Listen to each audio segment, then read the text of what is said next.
Why is nobody talking about the fact that Vladimir Putin just bombed the Chernobyl nuclear power station? Now, if you don't know, the Chernobyl nuclear power station is a power station in Ukraine that went into meltdown in the 1980s and nearly destroyed huge parts of Europe through nuclear fallout. But luckily, a lot of brave men gave their lives to stop that happening and protect the whole of the human race by building a giant sarcophagus over it, which Vladimir Putin is now bombing to let that radiation escape. Now, this is so dangerous. It couldn't be a mistake. There's nothing else in the area apart from the nuclear power plant because of the fallout of the old days. So it could only be intentional.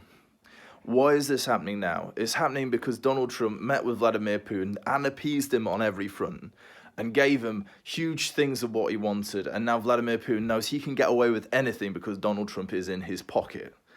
This is an incredibly dangerous time. The Chernobyl nuclear power plant is still idling. It's been going for years, just different reactors. So if the wrong part of it was hit, then we could be threatened with nuclear fallout again. There's also another bigger nuclear power station called the Zaporizhzhia nuclear power plant that is actually under Russian control at the minute. And the Russians have been using it as a threat to bully Ukraine. Now, what are we going to do as Europeans? Are we going to stand here and let Putin do this? Threaten us with nuclear annihilation because he can?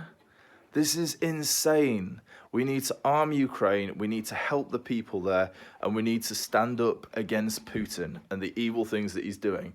We can't keep appeasing him like this and pretending there's two sides to every story. This is murder. It's not acceptable and it needs to stop.